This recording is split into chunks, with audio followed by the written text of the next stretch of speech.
Hello po, live na po tayo. Hello. Live na po tayo, guys. Hello. Live na po tayo. Katulog tayo kaya magamatay. Hello. Announce natin dito. Live na po tayo.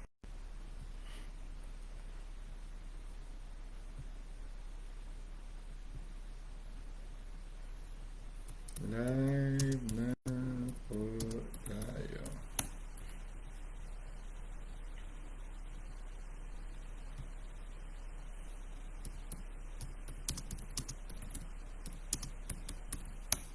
Sorry.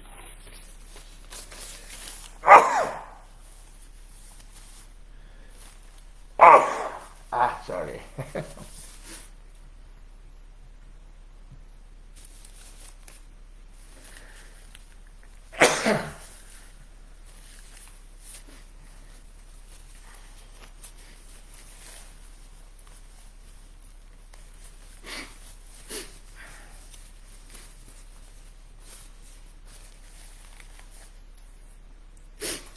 Hello.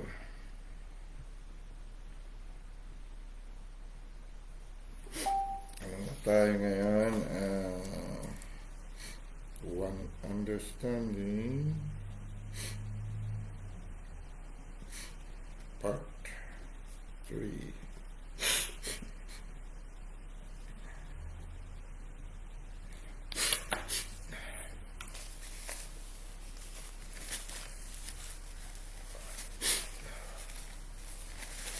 Sorry.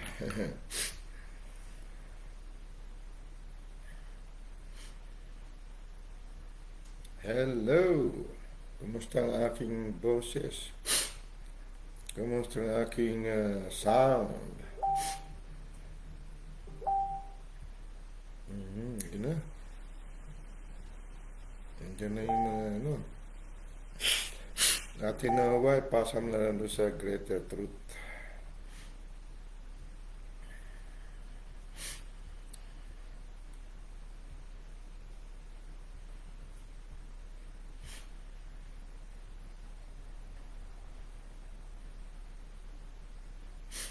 Saan yan? Hello! Where is that? Hindi ako na-hatching. Paano ba malaman yung mga... Hindi ko nakikita dito yung mga kung may nag-like. Reactions, 3. Okay. May 3 reactions. Hello! Nandiyan na ang pastora. Hello! Sino pa mga nandyan? Tingnan ko nga. Question, pool question. Reactions 3, viewers 3, comments 2. Alright.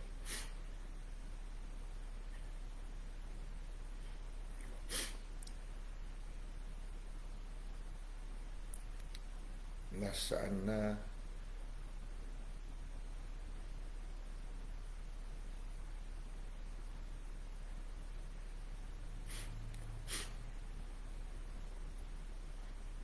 Baguhin natin, hindi nasaan.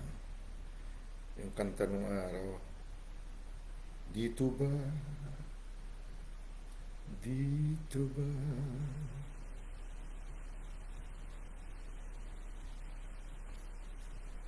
Dito ba? Oh, dito ba? Wow, alam mo yung pelikula na yun nung... Di ba kung napanood nyo nung araw, tanda ko yung pelikula na yun. Yung pinalabas yun, may mga eskaparate, gano'n. Ang mga babae nag-eskaparate. Napunta tayo sa mga lugar na yan. Sa Holland, napunta tayo dyan. At alam ko yung lugar na yan. Alam ko rin ang buhay doon. Okay! Tuloy na tayo, guys. Nasaan na sila? Mahalaga po ang ating pag-aaralan sa gabing ito dahil sa tinagal-tagal na nating Kristiyano at matagal ko na rin tinatanong kung tama ba itong narinig ko ng araw. Bakit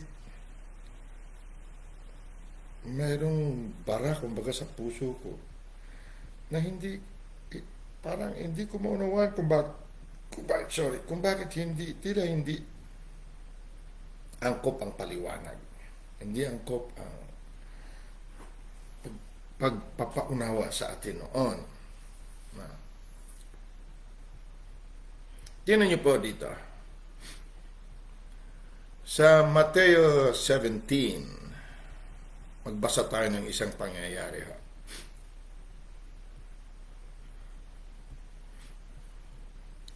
Matthew 17 verse 14.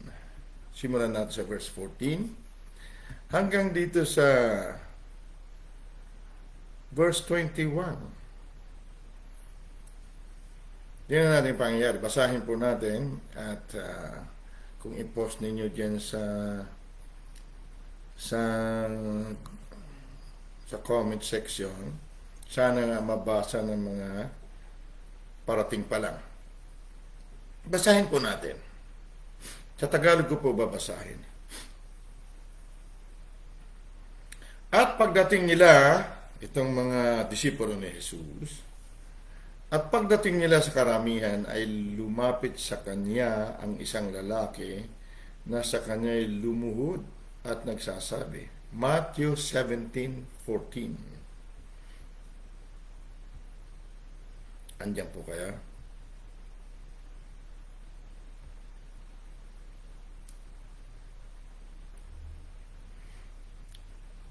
Basahin ko po ulit. Sino man nandyan? Si Ate Nat nandyan na, okay. Mahina daw ang boses ko. Lakasan ko, ilapit-lapit ko. Hello! Palagay ko malakas. Hello! Hello! O nga, nahalata ko nung nakikinig ako ng replay ko kahapon eh, mahina nga. Lakasan ko nga. Lakasan ko. Basahin ko, Matthew 17, verse 14. Kumusta na? Kumusta ang aking boses? Hello! Kumusta? Ate Nat, nandiyan ka? Kumusta? Mahina pa rin. Pastor Ana, kumusta? Okay ba ang boses? Hello! Sino pa nandiyan?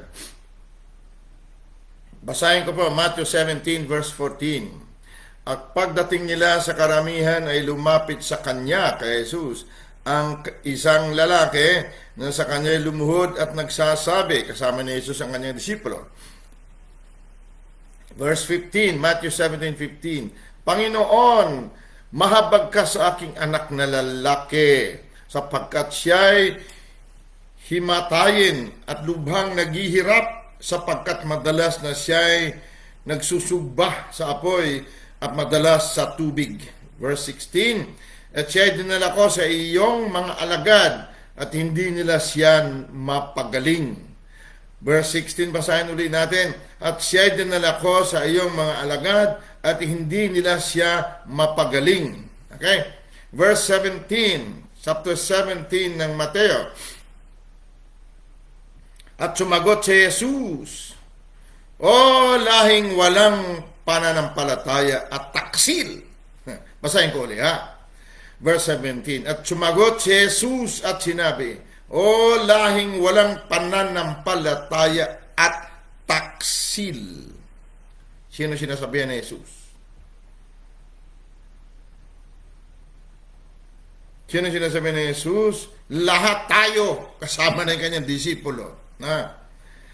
Hanggang kailan titiisin ko kayo? Dalhin ninyo siya rito sa akin. Okay? Ang bata ang tinutukoy niya dalhin sa kanya. Verse 18, at pinagwikaan siya ni Jesus, at ang demonyo ay lumabas sa kanya, at ang bata'y gumaling mula ng oras ding iyaon. Verse 19, at nang magkagayoy, nagsilapit na bukod ang mga alagad kay Jesus, at nangagsabi, bakit baga hindi namin mapalabas yaon? Pagkatapos pinalayas ni Jesus ang demonyo doon sa bata, sinikreto nila si Jesus. Sila lang. Siyempre, mga disipulo. Kumbaga, bakit di namin napalayas yon? Lahat naman na nakita namin siya, ginawa namin. Lahat naman na ginawa na namin. Bakit hindi namin mapalayas? Ha? Yan ang tanong. Marami sa atin nagtatanong ng ganon. Ha? Alright?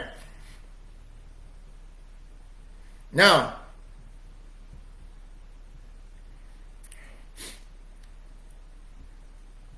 tuloy natin. Tuloy po natin. Verse 18 na tayo.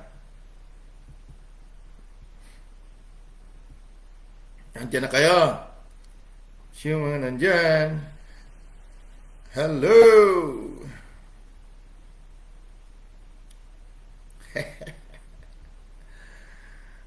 Alright.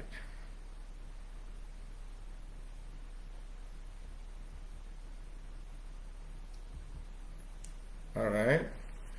Wish. Alright. Alright. Okay. Yan po kayo. Nandiyan pa kayo. Hello. Tingnan ko muna. Siya nandyan. Tingnan natin muna eh. Hindi naman tayo nagmamadali. Andyan na. Hello. Nandyan ang aming ate Anne. Aming pastoraan. Andyan na rin ang aming ate at Pastora Jen. Thank you. Nandiyan kayo. Alright. Gusto ko maunawaan natin lahat ito, guys. Kasi matagal na itong usapin na ito eh. Pinagbulay-bulayin ko ng mabuti. Tila hindi yata angkop ang narinig ko noon ah. Andito pa po. Andiyan pa si Pastora Nat namin. Alright. Basahin ko po verse 18. O verse 19 na.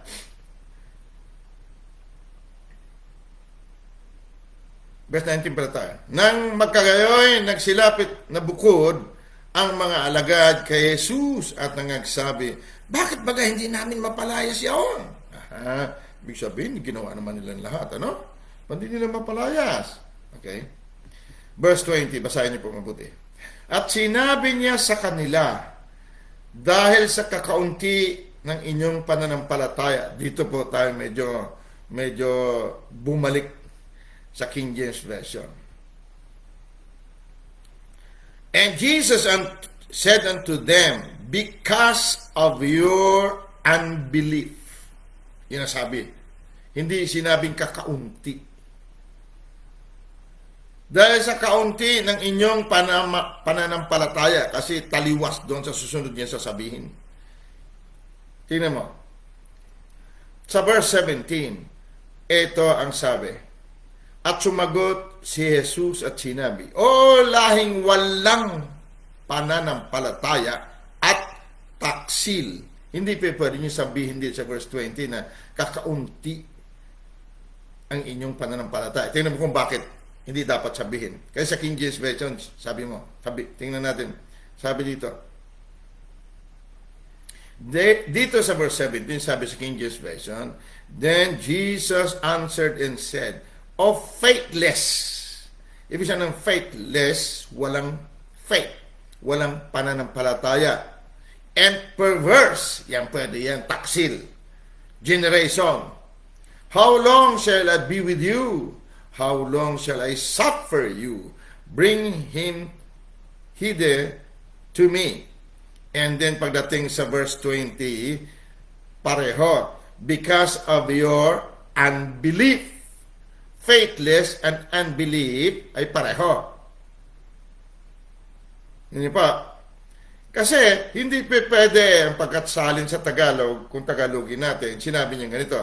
At sinabi niya sa kanila, dahil sa kakauntian ng inyong pananampalataya. Yun ang sabi niya dito sa Tagalog.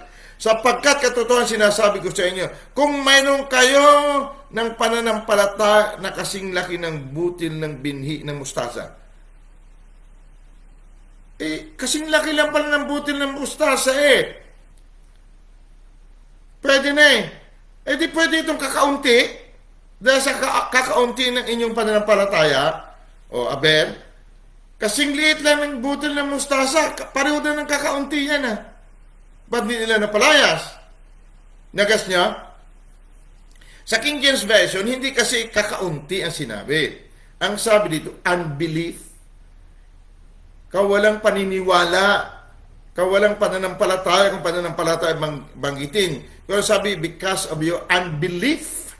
Ang unbelief ay iba sa faith. Pero sa verse 17 ay magkatugma. Dahil sabi niya, faithless. Pag faithless na sinasabi, walang pananampalataya. Yun ang sabi niya. So, din sa verse 20, sinusugan niya na unbelief nung sinagot niya. Bakit hindi namin palayas ito? Dahil wala kayong paniniwala o wala kayong pananampalataya, sabi niya. Dahil sabi niya, kung mayroon man lang kayong maliit na pananampalataya, katulad na kasing liit ng butil na mustasa, sundan niyo po sa Tagalog ito. At sinabi niya sa kanila, dahil sa wala kayong pananampalataya, sapagkat katotohanan ng sinasabi ko sa inyo, kung magkaroon kayo ng pananampalataya, ayan, na kasing laki ng butil ng binhi ng mustasa. So, kung sabi natin kakaunti, hindi angkop. Dahil sinabi niya rito kung may pananampalataya, kasing liit lang ng butil ng mustasa di kakaunti nga yun. Tapos sabi niya, dahil sa kakaunti ng inyong pananampalataya, hindi niyo napalayas. Hindi tama. Basahin niyo po. Hindi tama yung pagkasabi niya. Yung andyan si Ate Sina namin. Ate Sina, paliwanag ko sa English dito. Verse 17. Sabi dito,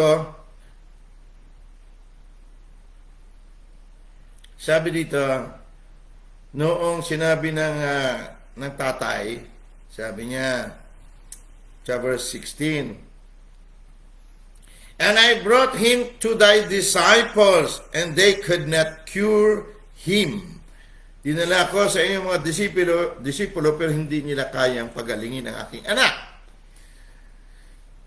Yan ang sabi sa 16. So sumagot Jesus. Then Jesus answered and said, "Oh, faithless." Okay? Iba po ang small faith kaysa faithless. Ang faithless, wala talagang faith. And perverse, suwail, taksil, generation na henerasyon. How long shall I be with you? How long shall I suffer you? Bring him tighter to me. And Jesus rebuked the devil, sa verse 18, and he departed out of him, and the child was cured from that very hour. Verse 19. Then came the disciples to Jesus apart. Doon, sinulo nila si Jesus, and said, "Why could not we cast him out? Bakit hindi namin mapalayas yun?" Sinagot ni Jesus dito sa verse 20. And Jesus said unto them, "Because of your unbelief." Sa Tagalog, sinabi nila doon, dahil sa inyong kakaunting pananampalataya. So, ibig sabihin, may pananampalataya. So, taliwas na dito sa verse 17. Kasi sabi ni Jesus faithless walang pananampalataya at taksil na henerasyon.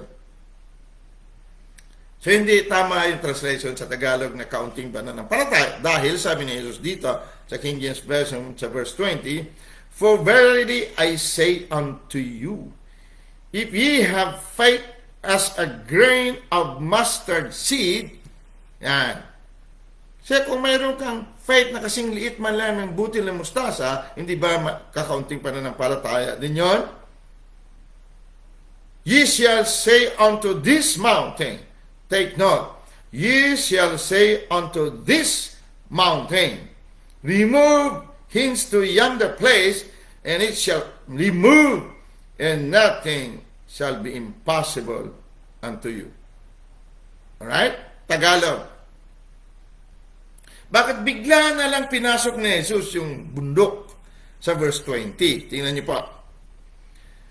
At sinabi niya sa kanila, palitan natin ng kakaunti ng walang pananampalataya, kasi yun ang sa King James.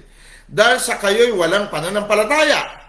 Sapagkat katotohanan sinasabi ko sa inyo, kung magkaroon kayo ng pananampalataya na kasing laki ng butil ng binhi ng mustasa, ay masasabi ninyo sa bundok na ito. Tingnan niyo po mabuti. This mountain. Hindi niya sinabi that mountain.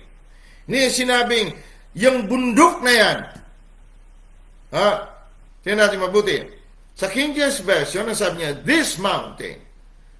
So dito, tama siya dito sa Tagalog. Sabi niya, kung magkaroon kayo ng pananampalataya na kasing laki ng butil ng binhi ng mustasa, ay masasabi ninyo sa bundok na ito. Bundok na ito, hindi bundok na yan. Pakinggan mabuti. Sa bundok na ito, lumipat ka mula rito hanggang doon at siya lilipat. At sa inyo'y hindi may pangyayari. Sa King James Version sinabi hindi may pangyayari, sabi sa King James, basahin natin ha. Because of your unbelief, sabi ni Jesus, for verily I say unto you, if you have faith as a grain of mustard seed, ye shall say unto this mountain, remove hence to yonder place, and it shall remove, and nothing shall be impossible unto you. Gusto ko tutukan natin. Nothing shall be impossible unto you. Mukhang narinig ko na to Nothing is impossible with God. Natandaan niyo ba meron ka na? Or nothing is impossible to God. Tapos sinabi dito ni Kristo, and nothing shall be impossible unto you. But sinabi niya, this mountain, Father Almighty, Resekenderize, Rabasenderisia, oh, hallelujah, Rese, Rabahanda, Yeshua HaMashiach, Rabah, Rendeseke, Yeshua, Rebe, say, oh, mighty great I am, Abba, tonight, sa gabing ito, salamat at ituturo mo sa amin kung paano itong napakatagal ng henerasyon na lumipas. At ngayon lang namin napag-alaman ito. Salamat, Abba. Daddy, Holy Spirit, salamat po. I give you praise and glory and dominion and all the honor sa pangalan ng aming katuwiran naming buhay na yung kapuspusan, si Kristo Jesus. Amen. Angels of God, again, we dispatch you guys in Jesus' mighty name. Go forth and do your job now. Okay? May napulot kayo doon? Hindi niya sinabi sa bundok na yan. Sabi niya sa bundok na ito. Okay? Now, balikan natin ang ating foundation scripture sa Genesis chapter 25 bago maubos ang ating panahon. Alright. Genesis chapter 25 again, yung ating foundation scriptures, understanding series. Alright? Gusto ko maunawaan natin ito kasi balikan natin ang nasimula. Bakit nangyayari may mga bundok-bundok? Okay? Sa Genesis 25, tanat sa verse 23, pag-aralan natin kahapon yung clogging, pag-aralan natin na mayroong dalawang tao, dalawang henerasyon sa ating mga sarili na dapat nating linisin. Alright? Verse 23, basahin ko pa. Tagalogin natin kung total, ganito naman, malapit naman sa Tagalog ito At sinabi sa kanya ng Panginoon, Genesis 25:23, dalawang bansa ay nasa iyong bahay bata. So sinasabing dalawang bansa. Sinabi ikaw ipagpapala sa mga bansa. Tandaan mo yan. Tandaan natin, mga Kristiyano, mga anak ng Diyos, tayong pagpapala sa mga bansa. Sana mga bansa, dalawang bansa ay nasa iyong bahay bata. Sa ating sinapupunan. Alright. At dalawang bayan ay papaghiwalayin mula sa iyong tiyan. At ang isang bayan ay maging malakas kaysa isang bayan. At ang matanda, ang nauna, ay maglilingkod sa bata. Okay? Verse 24. At nang matupad ang mga araw ng kanyang kapanganakan, narito at kambal sa kanyang bahay bata. Verse 25. At ang unang lumabas ay mapula. na buong kataway parang mabalahibong damit at siya'y pinangalanang Isaw. Tandaan yung pangalan Isaw, ha? Isaw. Isaw. Okay? Hindi yung natinitinda niya sa tabi-tabi, ha? Bili po ng isaw. Iba yun. Iba yung Tagalog yun. Ito, ano ito? Hebrew ito. Okay. Ano ang meaning ng isaw? Isaw.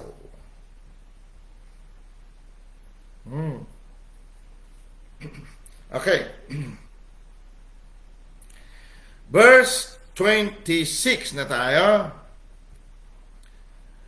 And after that came his brother. Oh, bakit ko in English? At pagkatapos ay lumabas ang kanyang kapatid at ang kanyang kamay ay nakakapit sa sakong. Sa sakong ni Isaw. Dito, alam yung sakong, di ba? Sa paa.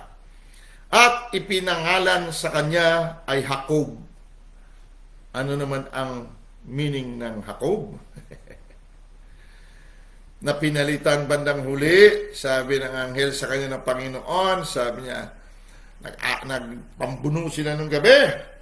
Sabi, magdaling araw na, hindi pa tapos ang kanilang pagtutunggali. Alis ng anghel, sabi ni Jacob, hindi kita paalisin hanggat di mo ako pinagpapala, hindi mo ako binibless. Sabi ng anghel, sige, anong pangalan mo? Jacob. Mula ngayon, Israel ka na. Tandaan mo, Israel, ha? Hindi na Jacob. Pag hindi pinalitan ang pangalan mo, kung ang pangalan mo yung Madaya, katulad ni Jacob, ha? Heel catcher. Ha? Siya ay supplanter. Ano ba supplanter? Medyo manlilinlang, manluloko. Supplanter. Yung supplanter, yung pinangungunahan, yung sa pila ba nakapila ka nun? Uso sa pila yun eh. Biglang sisingit na lang ng gano'n. Sabi niya sa harapan, ba't ka sumingit niya?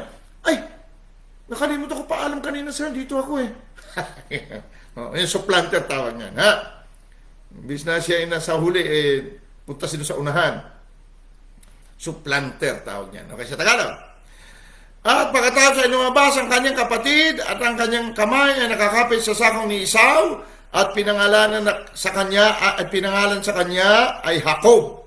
At si Isaac ay may 60 taon nang sila'y ipanganak ni Rebecca. At nagsilaki ang mga bata, verse 27, at si Isaw ay naging maliksi sa pangangaso, lalaki sa parang, at si Jacob ay lalaking tahimik na tumatahan sa tulda. Saan siya tumatahan? Sa tulda. He is within. But this Esau is also within us. But, ano siya? Mga ngaso. Alright. Well, hindi yan ang ating topic sa gabing ito. Okay. So, ang ating pamagat, kung paano palayasin ang bundok. Okay? Nag-browse ako sa YouTube kanina eh.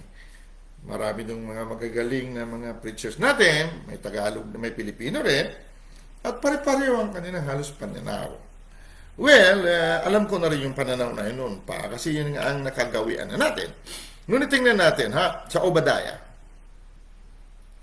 Aklat ni Obadiah.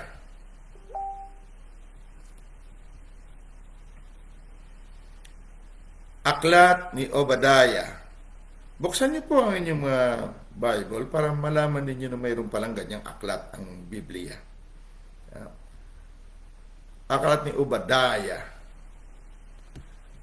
Isang chapter lang itong Obadiah eh.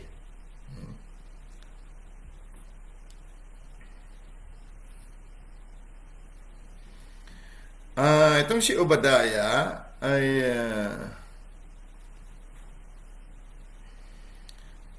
isang sugo ng Diyos, propeta ng Diyos, na binigyan siya ng ganitong pananaw. Okay? May vision. Sa verse 1, the vision of Obadiah. Thus saith the Lord God concerning Edom.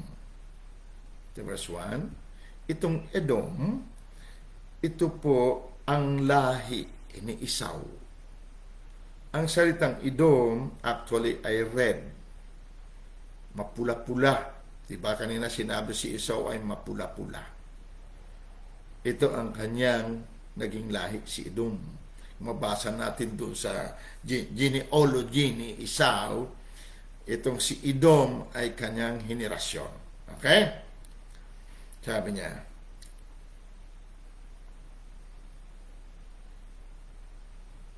so, doon tayo sa verse 21. Ha? So, napaliwanag natin itong Edom, no? Dito sa verse 21, basahin ko sa King James Version. So, makinig po, mga preachers, mga pastors, mga Kristiyano. Paano palayasin ang mountain? Napag-aralan natin itong dalawang tao. Unang tao ay tagalupa. Ay ikalawang tao ay tagalangit. Balikan natin mamaya. Verse 21. And saviors shall come up on Mount Zion. Si Mount Zion, itong bundok na ito, ay nasa loob ng Jerusalem. Jerusalem, sorry. Ito ang lugar o sentro ni Israel. Nasa sentro ni Israel na dating Jacob ang Jerusalem. Kaya nung sinabi ni Jesus doon sa Acts chapter 1, huwag kayong humayo, huwag kayong umalis sa Jerusalem. Hintayin ninyo ang pangako ng Ama. Nabaptize kayo ni Juan sa tubig, hindi maglalaan, kayo din naman ay babautismuhan ng banal na Espiritu. Pag natanggap ninyo ang pangako ng Ama, saka kayo magsaksi dito sa Jerusalem at doon sa mga sulok ng mundo. Ang Jerusalem ay ikaw at ako. Ikaw at ako ang sentro ng pagpapala sa mundo. Kapag sinabing Jerusalem, spiritual Israel, na ikaw at ako, ang sentro natin, Jerusalem. Ha? Jerusalem.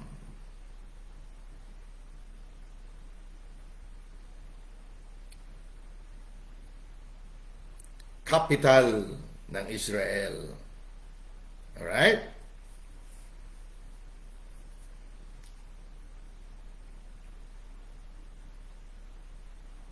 Tingnan nyo ang meaning ng Jerusalem, ha? Now, sabi sa Tagalog,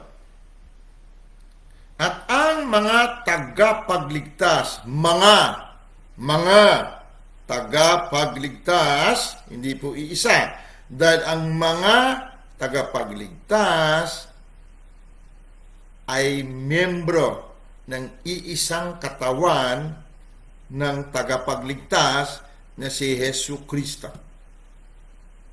Isa lang ang tagapagligtas, okay, isa lang ang Diyos. Pero marami siyang bahagi o miyembro. Kapag ikaw ay katawan na ni Kristo, buto at laman, isa ka sa mga tagapagligtas. Malino ba ang aking boses? At ang mga tagapagligtas ay magsisisampa sa bundok ng Zion. Magsisisampa. Hanggat hindi ka sumampa, kahit tagapagligtas tayo, hindi mangyayari itong susunod.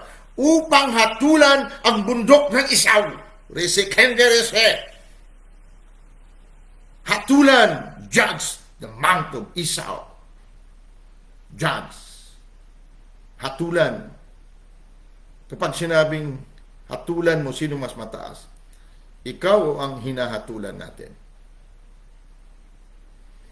Pag sinabing no weapon formed against thee shall prosper, and every tongue that rises against thee, thou shalt condemn, thou shalt judge. Ibig sabihin, mataas ka dun sa sinabi nila. Sa mga sinasabi nila, dahil kaya mo i-judge o hatulan, ibig sabihin ikaw ay higit kaysa doon sa mga dila na yun nagsabi sa atin. Okay? So, Isaiah 54:17. Ang mga tagapagligtas ay magsisampa sa bundok ng Zion upang hatulan ang bundok ng Isaw at ang kaharian ay magiging sa Panginoon. Magiging sa Panginoon. Ano ang buhay ng Kristiyano? Hindi ba Kristo na Panginoon? At si Kristo ay hindi lamang Panginoon, siya ay kapuspusan ng Diyos, hindi ba? And Savior shall come up on Mount Zion. Mount Zion, ito ang Zion na tinatawag Holy Mountain. Mountain means kamalayan. Paniniwala pwede rin. Katauhan. Itong Mount Zion ay nasa loob ng Jerusalem.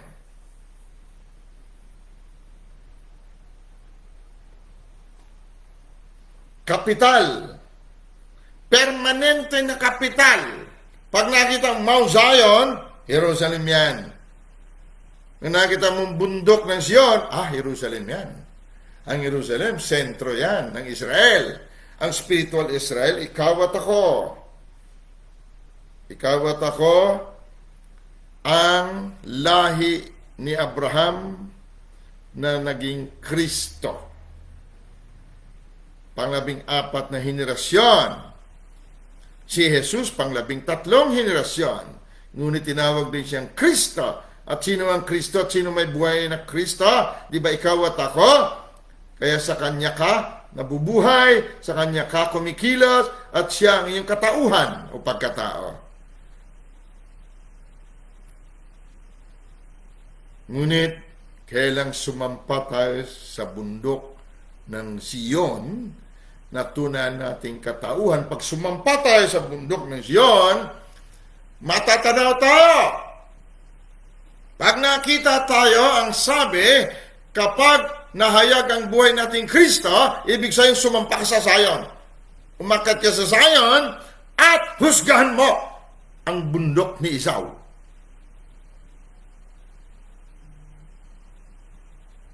May nagigets na tayo? Balikan natin. 1 Corinthians 15. Unang Korinto chapter 15.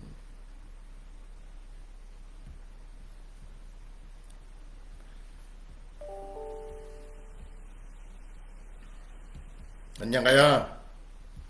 Yan natin, verse 45, pababa ulit, basahin natin, ha? Chapter 15, verse 45. Babasahin ko sa King James Version. Kung kayo naman ay may focus, mayroon kayo Biblia na Tagalog, mayroon na tayong lilinahin konti. Verse 45, and so it is written, the first man, Adam, was made. He was made. Siya ay naging kaluluwang buhay. He was made a living soul. Yan ang pagkasabi sa Tagalog. The last Adam, tingnan niyo po sa King James Version, naka-italic o nakatagilid, parang burado ang sinasabi mo, was made. Dahil hindi angkop itong salita na ito sa susunod na sasabihin. The last Adam, a quickening spirit. Ang spirit, hindi pwedeng maging. Dahil ang salitang maging, dito na sa mundo yan. Walang espiritu, naging espiritu, naging Diyos. No. Pag sinabi, ipanganak tayo muli sa espiritu, ibig sabihin na ipanganak na tayo noon. Hindi maging espiritu ka ngayon. No, espiritu ka na noon pa. Natulog ka nga lang. Kaya sabi sa Efeso 5:14, gumising ka sa pagkatulog para liwanagan ka ni Kristo. Sabi sa Awit 82, awake, sabi niya, wake up, gumising ka, o Diyos, pagkatutulog-tulog. Sabi sa Efeso 5:14, awake thou sleepeth. Na? Gumising kang natutulog, bumangon ka mula sa patay. So, Espiritu ka na nun, Elohim ka na, nakatulog lang tayo. Okay? So sa Tagalog, sinabi nila, ganito, gayon din naman, nasusulat, ang unang taon si Adan ay naging, tama yan, naging kaluluwang buhay. Hindi siya kaluluwang buhay. Dati, naging lang siya. Naging. Ganyan ang unang Adan. Naging ano tayo? Naging, tao lamang. Likas na makasalanan. Nakadepende sa kanyang labas. Nakadepende sa kanyang paningin sa labas. Yan ang naging. Di siya nabubuhay ng ayon sa kanyang loob. Kapangyarihan sa loob. Hindi. Ang tingin niya, lahat ng kapangyarihan ay nasa labas niya. Kaya pag naghihirap siya, titingnan niya ang paligid niya. Oh Lord, magpakita ka ng mga tanda, ng mga himala, para ako'y maniwala, para ako'y matuwa. Lord, saan na? Saan?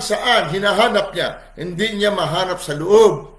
Dahil nananaig ang unang taong si Adan na naging kaluluwang buhay. Na nabubuhay lamang siya ayon sa pananaw sa labas, sa senses niya. Yan ang kaluluwang buhay. Hindi siya mabubuhay pag walang hangin. Dapat huminga siya. Ang mga anak ng Diyos pwedeng mabuhay ng walang hangin. Walang tubig, walang pagkain. 72 days. Nag-fasting ating kapatid na si Brother Yun. Sina Moses, sina Elijah, sina Jesus. Nag-fasting ng 40 days lang. Walang tubig, walang pagkain. Buhay din sila. Pero ang ating kapatid na nagsulat ng The Heavenly Man, 72 days nag-fasting. Yan kinakailangan. Huwag mo subukin yung kung wala ka naman leading sa Espiritu, na. Pero buhay siya. Sabi dito, ang huling Adan ay naging. Hindi pwede naging Espiritu. Kasi ang Espiritu, hindi pwede na tao tapos naging Espiritu. Walang ganyan. Espiritu siya, gumising lang. Natutulog siya, gumising. Yan ang sinasabing Espiritu. Kumbaga, sa ating term dito, patay na buhay. Ganyan ang Espiritu. Okay? Verse 46. Bagamat ang ukol sa Espiritu ay hindi siyang una, kundi ang ukol sa lupa, pagkatapos ang ukol sa Espiritu. So nauna, ganyan tayo. Nauna muna, itong pagising natin sa lupa, nauna ang ating kamalayan tagalupa. Tao lamang. Kaya sabi ni Jesus, kayo mga nababasa niyo Bible pero hindi niyo pinaliwanag masyado sa tao, hindi niyo paniwanag ayon sa tamang paniniwala o pananampalataya o paliwanag, kayo taga-ibaba. Ako, sabi niya, na daan, katotohanan at buhay ninyo ay taga-itaas. So sabi niya, repent. Maliban na kayo mag-repent, mamamatay kayo sa inyong mga kasalanan. Ibig sabihin ng repent, ibalik ang kamalayan sa kaisipan ng taga-itaas. So binigyan tayo ng kaisipan ni Kristo na taga-itaas. Okay?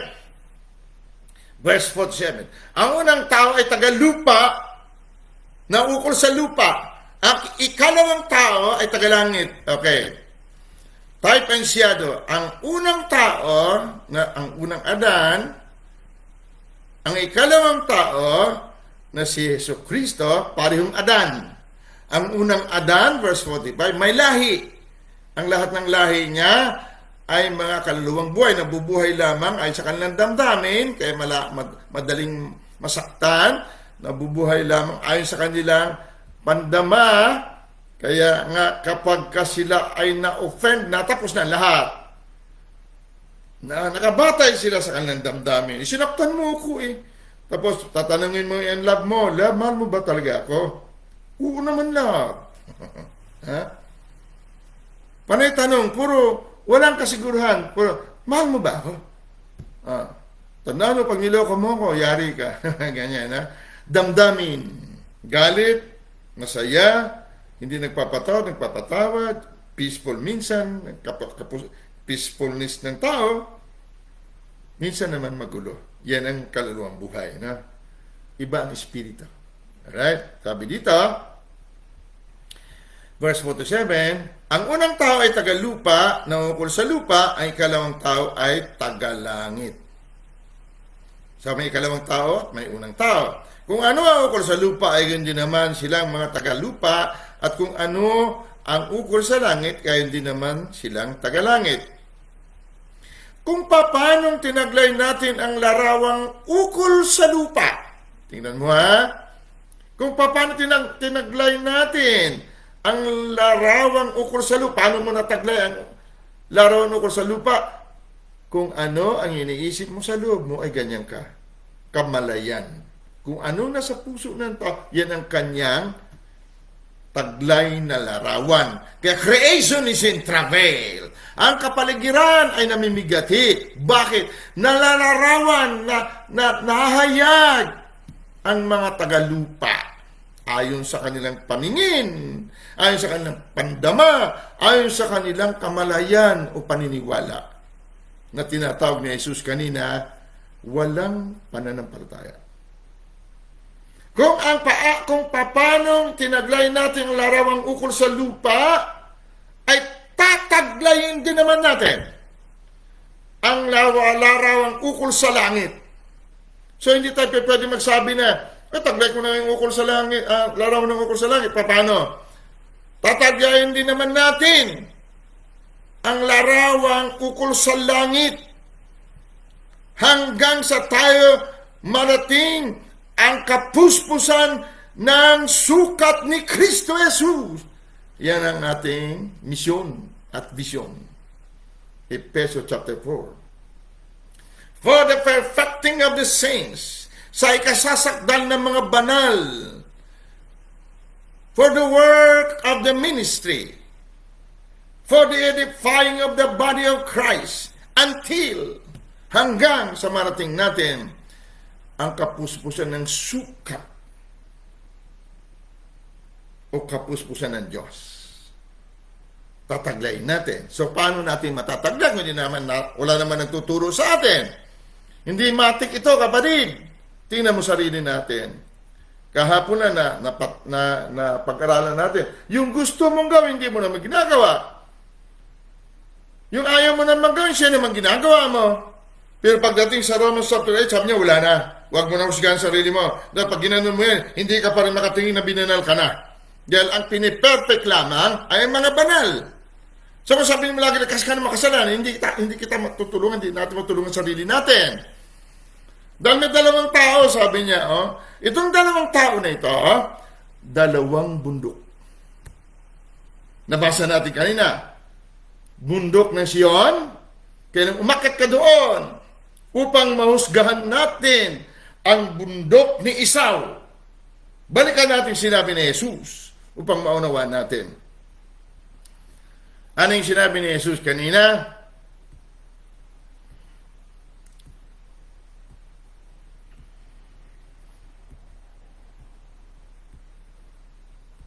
Siguro i-post niyo uli, no? Matthew 17:20. At sinabi niya sa kanila, Mateo 17:20, dahil sa kakaunti ng inyong pananampalataya, pero sa King James, dahil sa wala kayong pananampalataya, sapagkat katotohanan ang sinasabi ko sa inyo, kung magkaroon kayo ng pananampalataya na kasing laki ng butil ng binhi ng mustasa, ay masasabi ninyo sa bundok na ito. Sandali, bakit biglang pinasok ni Jesus ang bundok dito? Yan tanong ng mga disipulo, sabi niya, bakit hindi namin palayas yun? So kumbaga, sa pagpasok ni Jesus dito, sabi niya may bundok bumabara. Nagkaklag sa puso natin. May bundok. Ang bundok na yun, bundok ni Esau. Katauhan ni Esau. Puwersa ni Esau. Pag bundok, taguan niya nung araw, trinsera, tawag namin sa Ilonggo, ganun din sa Spanish, na ibig sabihin, muog, na bundok. Bakit sinabi ni Jesus na bundok? Kasi sinabi niya, sa bundok na ito, hindi niya sinabi bundok na yan. So palagi natin na narinig na may bundok ba ng problema, Manampalataya ka para lumayas yung bundok na yan. Yung bundok ng problema na yan. Yung bundok na kakapusan na yan. Yung bundok na kahinaan na yan. Di ba? Ganun ang pagkaunawaan natin noon hanggang ngayon. So ngayon, makikita natin. Bakit pinasok ni Jesus ang bundok at sinabi niya, bundok na ito! Ito nakabara dito na unang tao, na unang bundok, unang katauhan, unang kamalayan, bundok yan. Yan ang sinasabing muog, pader. Kapag may pananampalataya kang kasing liit ng butil ng mustasa, ibig sabihin, oras na nakalusot ay kalawang tao na si Jacob, nanguna. Kamay pa lang ni Jacob na una sa taas. Nanditong bundok, kailangan umakyat tayo sa bundok ng Sion. Bundok ng Jerusalem, katauhan ng huling Adan. Sabi niya, sumibol pa lang kaunti ang alam mo. Kunti pa lang, kasing liit pa lang ng butil ng mustasa. Kaya mo lang utusan ang bundok ng Esau. Umalis ka! Kaya hindi napalayas ng mga disipulo noon ang diablo doon sa bata dahil may bundok. Lahat tayo sa oras na ito may mga bundok o isang bundok na matibay. Yung unang tao, ang lahi ng unang Adan na sinasabi ni Pablo, ang gusto kong gawin, hindi ko nagagawa. Yang ayaw ko naman gawin, yan ang nagagawa ko. Kaawa-awa ko. Mabuti na lang, bumaba siya sa Romans 8 verse 1. Wala na palang hatol. Ibig sabihin, binanal na ako. Sa oras na naniwala ka, na binanal ka, pwede mo nang husgahan ang bundok ni Esau, ang unang tao na lahi ng unang Adan. Layas! Kaya nawawala nga ng iyong unbelief, nawala ang ating kawalang paniniwala. Sabi niya, malit lang na pananampalataya, kaya mo palayasin ang bundok na ito. Hindi bundok ng problema na yan. Hindi bundok ng kakapusan na yan. Ngunit may bundok dito! Anong bundok dito? Ang paniniwala, mahirap ang buhay. Ang paniniwala na kaya kang patayin ni COVID dahil hindi mo alam kung sino ka. Hindi ka umakyat sa bundok ni Sion. Banal na bundok. Ang bundok ni Sion, holy hill, holy mountain. I-search mo. Banal na bundok yan. Banal na katauhan. Binanal tayo, kaya hindi tayo pwedeng isasakdal o i-perfect kung hindi tayo maniniwala tayong banal hanggang sa hindi tayo makarating sa kapuspusan ng Diyos o kapuspusan ng sukat ng Kristo Jesus. Kailangan simulan natin umakyat doon sa bundok ng Sion. Ang Sion, holy mountain. Banal na katauhan, banal na kamalayan. For the perfecting of the saints, we have to go up and say, I am justified, resekende. I am glorified. And then, utusan mo ang lumang kamalayan, lupigin ilagay sa ilalim ng ating paanan, apak-apakan. Hindi niya sinabi, bundok na yan sa labas mo, no, ang bundok na sa loob. Nakabara sa ating Rebecca. Gustong manguna na nasa ilalim na si Jacob, na ngayon Israel na ikaw, at sa gitna ng Israel, mayroong bundok, banal na bundok. Kaya umakyat tayo doon upang matanaw tayo, mahayag ang buhay Kristo na banal. At ang lahat na yan na sinasabi mong problema, biglang maglaho. Bakit? Ang ugat niyan, ang bundok ni Esau. Kaya sabi ni Jesus, sumibo lang konti ang simula na ikaw'y binanal, sapat na para palayasin mo ang agam-agam na ikaw'y likas ng makasalanan, dahil ang kabayaran ng kamalayan ng makasalanan ay kamatayan. Kaya maraming kamatayan sa paligid. Maraming sakit, kahirapan sa katawan ng mga Kristiyano. Bakit? Hindi pa sila umakyat sa bundok ng Zion upang husgahan nila ang bundok ni Esau. Kaya sabi ni Jesus, biglang pinasok ni Jesus yung bundok. Yung tanong lang naman sa kanya, ba't yun yung pala? Ganon. Okay. Kasi may bundok sa loob mo. This mountain, bundok na ito. Sabi, palayasin mo. Hindi yan, kapatid. Pag napalayas natin ang bundok dito, kapatid, lahat yan magiging liwanag, magiging patag.